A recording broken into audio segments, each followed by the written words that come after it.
목사와 함께하는 오묵일기. 할렐루야, 여러분 반갑습니다. 12월 14일 화요일, 자기가 하고 싶은 대로 했어요 라는 제목으로 하나님의 말씀 나눠보려고 합니다. 사사기 21장 13절에서 25절까지 말씀인데요. 그 중에서 19절에서 25절까지의 말씀의 일부를 한번 살펴보도록 하겠습니다. 그럼 19절부터 시작하겠습니다. 그들 중에 어떤 사람이 말했습니다. 좋은 생각이 있소. 베델 북쪽에 있는 실로에서는 해마다 여호와의 축제가 열리오. 실로는 베델의 세겜으로 가는 길의 동쪽에 르보나 성의 남쪽에 있소. 이스라엘 사람들이 베냐민 사람들에게 말했습니다. 당신들은 가서 포도밭에 숨어 있으시오. 실로에서 젊은 여자들이 나오는 것을 잘 지켜보다가 젊은 여자들이 춤을 추러 나올 때 포도밭에서 달려나오시오. 그리고 각 사람이 젊은 실로 여자 하나씩을 붙잡아 베냐민 땅으로 가시오. 만약 그 젊은 여자들의 아버지나 오빠들이 우리에게 찾아와서 따지면 우리는 이렇게 말해주겠소. 베냐민 사람들에게 친절을 베풀어 줍시다. 우리는 전쟁을 할 때 베냐민 각 사람에게 아내를 주지 못하였소. 여러분 스스로가 베냐민 사람들에게 딸을 준 것이 아니요. 그러므로 여러분은 죄가 없소. 그때 이스라엘 사람들에게 왕이 없었습니다. 그래서 사람들마다 자기가 하고 싶은 대로 했습니다. 아멘. 네, 이렇게 첫 번째 말씀 한번 다 읽어봤는데요. 특별히 모르는 단어는 없었던 것 같아요. 특별히 모르는 단어는 없었고, 이 상황을 좀 정리해보면 그 이스라엘의 11지파가 있었습니다. 이스라엘의 11지파, 11개의 지파가 있었는데 이 지파가 베냐민 지파, 베냐민 지파와 싸워서 결국 이 베냐민 지파가 거의 다 죽게 된 그런 상황에서 이제 남자가 600명이 남아있는 상태였고, 여자가 살아남은 사람들을 다 생각해보니까 400명 정도 남아있었다고 해요. 그러니까 이제 200명은 결혼할 수 없는 상황이었던 거죠. 자, 그 상황에서 이스라엘 사람들은 걱정이 됩니다. 이스라엘 12지파 중에 한 지파가 없어지는 거 아니냐. 이 한 지파가 없어지면 안 된다 라는 생각을 하게 되었던 거죠. 그래서 자기들 마음대로 생각을 해서 이렇게 좋은 생각이라고 내세운 방법이 있었습니다. 그게 뭐냐면 이 실로라는 곳에 가서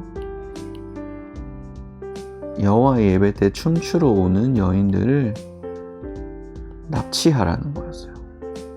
그래서 아내로 삼아라 라는 내용이 오늘 이 본문의 내용입니다.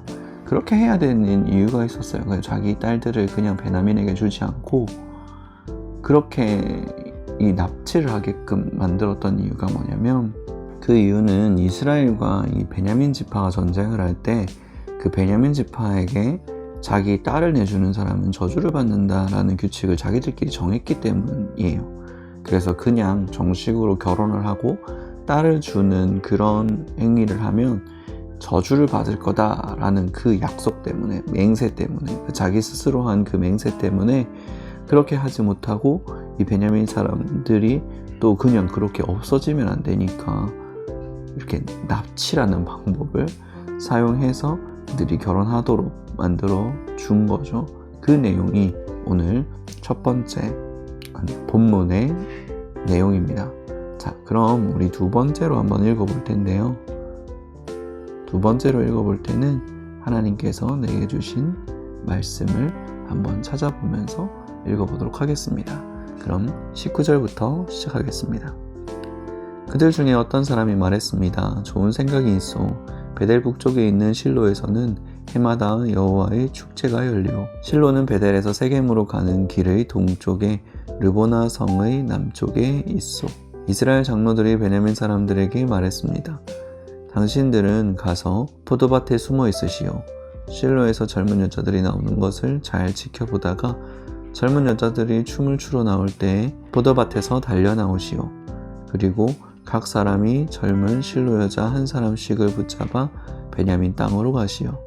만약 그 젊은 여자들의 아버지나 오빠들이 우리에게 찾아와서 따지면 우리가 이렇게 말해주겠소. 베냐민 사람들에게 친절을 베풀어 줍시다. 우리는 전쟁을 할 때에 베냐민 각 사람에게 아내를 주지 못하였소. 여러분 스스로가 베냐민 사람들에게 딸을 준 것이 아니요. 그러므로 여러분은 죄가 없소. 그때 이스라엘 사람들에게 왕이 없었습니다. 그래서 사람들마다 자기가 하고 싶은 대로 했습니다. 아멘. 네, 이렇게 두 번째까지 한번 읽어봤습니다. 두 번째까지 읽어봤는데요. 저는 여기 22절 말씀이 굉장히 좀 인상 깊었습니다. 뭐냐면 여기 보시면 여러분은 죄가 없소 라는 부분이 있습니다. 죄가 있고 없고를 이제 이 이스라엘 사람들이 정하는 부분이 약간 어이없고 뭐 하는 거지? 라는 생각을 좀 하게 됐습니다. 그대로 이어서 이제 25절 말씀 보면 이렇게 돼 있죠. 이스라엘 사람에게는 왕이 없었다. 그래서 자기가 하고 싶은 대로 했다. 라고 말하고 있습니다. 자, 여러분, 이스라엘의 왕이 누구실까요? 이스라엘의 왕은 하나님입니다. 하나님만 이스라엘의 왕이죠. 그런데 이 본문에서 이스라엘의 왕이 없었다라고 말하는 것은 이스라엘 사람들을 통치하시는 하나님이 이들 사이에 없었다라는 것입니다. 그래서 하나님의 뜻이 아니라 자신들의 생각대로 살았던 거죠. 우리도 좀 고민해 봤으면 좋겠습니다. 우리가 생각할 때 잘한 일, 잘하지 못한 일을 하나님의 뜻이 아니라 우리 마음대로 결정하고 생각하며 살아가고 있지는 않는지 한번 생각해 봤으면 좋겠습니다. 좋습니다. 그럼 이제 두 번째까지 읽어봤는데요. 우리 세 번째 한번 같이 읽어보도록 하겠습니다. 세 번째로 같이 읽어볼 때는 오늘 본문에서 등장하시는 하나님은 어떤 분이신지 한번 생각해 보면서 세 번째 본문 한번 읽어보도록 하겠습니다. 그들 중에 어떤 사람이 말했습니다. 좋은 생각이 있어. 베델 북쪽에 있는 실로에서는 해마다 여호와의 축제가 열리오. 실로는 베델에서 세겜으로 가는 길 동쪽에 르보나 성의 남쪽에 있어. 이스라엘 장로들이 베냐민 사람들에게 말했습니다. 당신들은 가서 포도밭에 숨어 있으시오. 실로에서 젊은 여자들이 나오는 것을 잘 지켜보다가 젊은 여자들이 춤을 추러 나올 때 포도밭에서 달려 나오시오. 그리고 각 사람이 젊은 실로 여자 하나씩을 붙잡아 베냐민 땅으로 가시오. 만약 그 젊은 여자들의 아버지나 오빠들이 우리에게 찾아와서 따지면 우리는 이렇게 말해주겠소. 베냐민 사람들에게 친절을 베풀어 줍시다. 우리는 전쟁을 할 때 베냐민 각 사람에게 아내를 주지 못하였소. 여러분 스스로 베냐민 사람들에게 딸을 준 것이 아니요. 그러므로 여러분은 죄가 없소. 그때 이스라엘 사람들에게는 왕이 없었습니다. 그래서 사람들마다 자기 하고 싶은 대로 했습니다. 아멘. 네, 이렇게 세 번째까지 한번 읽어봤는데요. 이 세 번째까지 읽어보면서 저는 이 본문을 통해서 우리와 항상 함께 하시는 하나님을 발견할 수 있었습니다.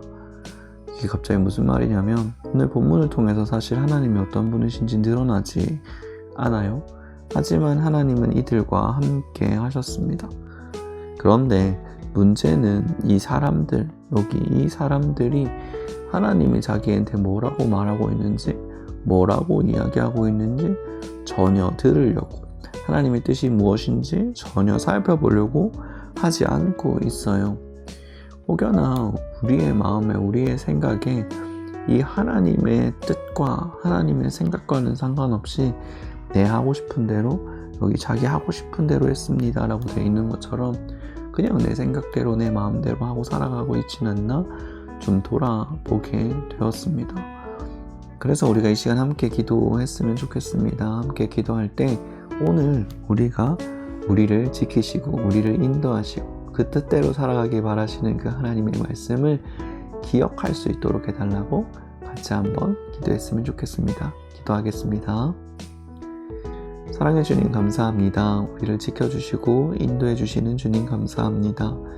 우리가 이 이스라엘의 사람들처럼 자기가 하고 싶은 대로 자기 뜻대로 무엇이 죄인지 무엇이 선인지 정하지 않을 수 있도록 도와주시고 하나님을 더욱더 바라보고 하나님의 뜻을 따라 살아갈 수 있는 우리 모두가 될 수 있도록 도와주시옵소서. 감사합니다. 살아계신 예수님의 이름으로 기도드렸습니다. 아멘.